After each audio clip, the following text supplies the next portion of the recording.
Kagulat World. Boom!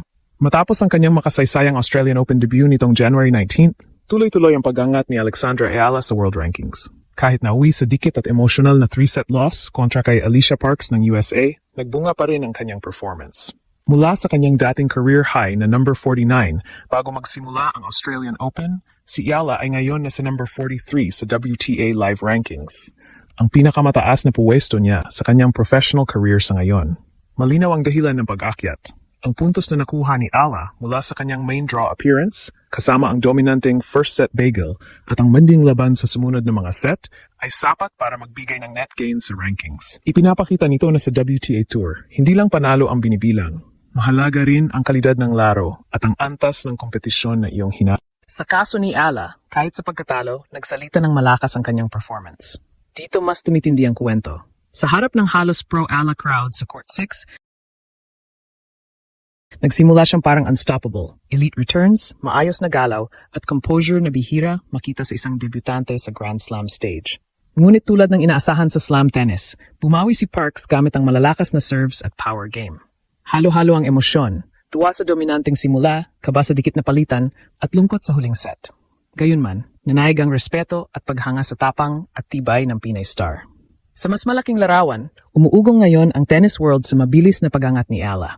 Mula sa pagiging kauna-unahang Filipina na pumasok sa top 50, ngayon ay tuloy ang tulak niya papasok sa mas elite na antas ng WTA. Ang kanyang paglalakbay mula sa junior Grand Slam titles, mahigpit na training sa Rafa Nadal Academy hanggang sa mga breakthrough performances noong 2025 ay nagsisilbing inspirasyon hindi lang sa Pilipinas kundi sa buong global tennis community. Mas ramdam din ang epekto ng Pinoy support. Ang malakas na diaspora present sa Melbourne at ang walang tigil na online cheers ay nagsilbing dagdag na gasolina sa kanyang kampanya. Isang pagkatalo sa scoreline pero panalo sa progreso at paniniwala. Mula sa mga pagdududa at hirap sa qualifying rounds noon, ngayon ay malinaw ang direksyon, pataas. Ano ang susunod para kay Alex Ayala? Mga susunod na WTA tournaments, posibleng doubles run at ang opisyal na rankings update na magpapatibay sa kanyang bagong puwesto. Isa lang ang sigurado, hindi bumabagal ang momentum. Abangan, Pilipinas, dahil tuloy-tuloy ang bilis ng pag-usbong ng Ayala era. January 19th, matapos ang kanyang matapang at makasaysayang Australian Open main draw debut, biglang umakyat si Alexandra Ayala sa WTA live rankings.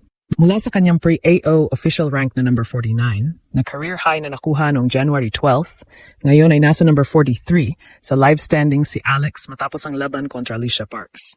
Kahit na uwi, sa 3-set loss na 0-6, 3-6, 2-6, naghatid pa rin ng malaking puntos ang kanyang performance. Lalo na ang flawless first set bagel at ang walang atras na laban hanggang huling bola. Hindi lang ito simpleng numero sa rankings.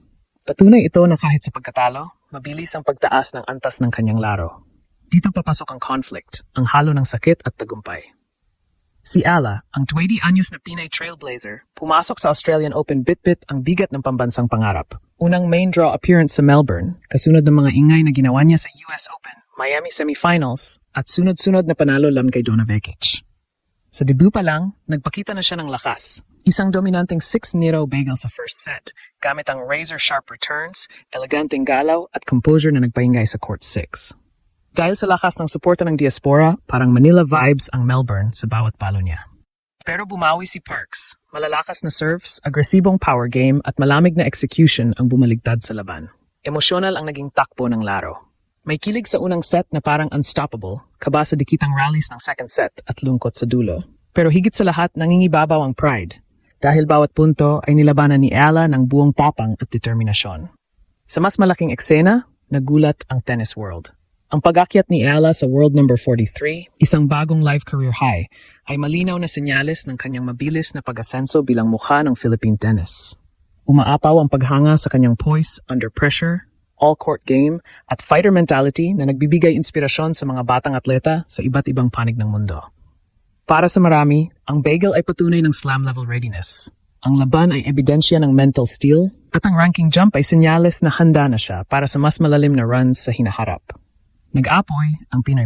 Ang walang sawang suporta ng diaspora sa Melbourne, mga bandilang iwinawa gayway at sigawang hindi humuhupa, ay ginawang pambansang tibok ng puso ang court.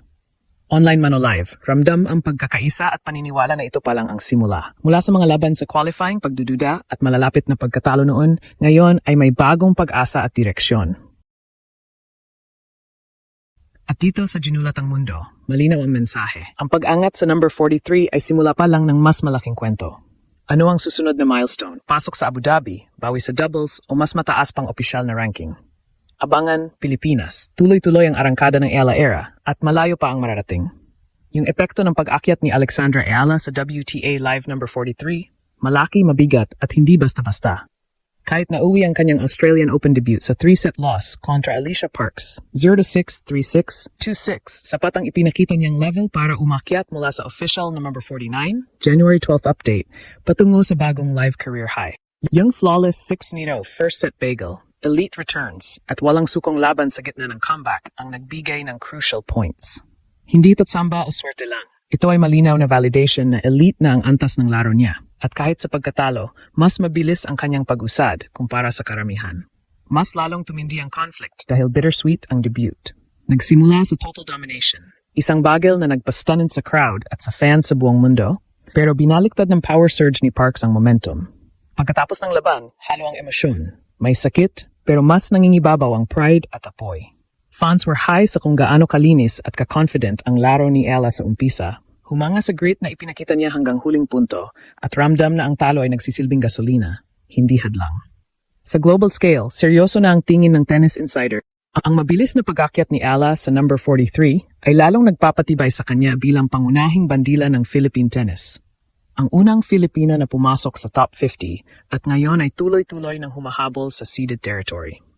Ang buzz sa tennis circles ay puno ng paghanga sa kanyang journey, mula sa junior Grand Slam titles, sa mga taon ng pagsasanay sa Rafa Nadal Academy, hanggang sa mga breakout moments ng 2025 tulad ng unang WTA title, Miami semifinals at US Open main draw win, at ngayon ang matapang na AO statement.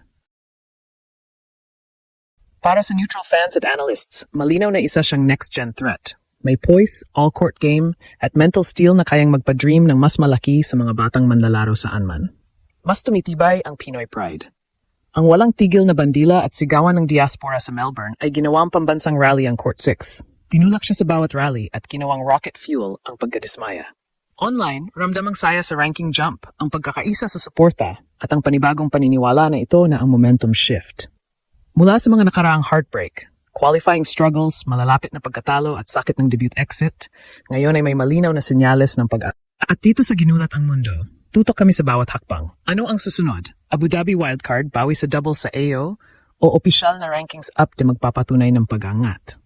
Abangan, Pilipinas. Ang Ayala era ay hindi na paparating pa lang, umaarangkada na ngayon, at nakatingin na ang buong mundo.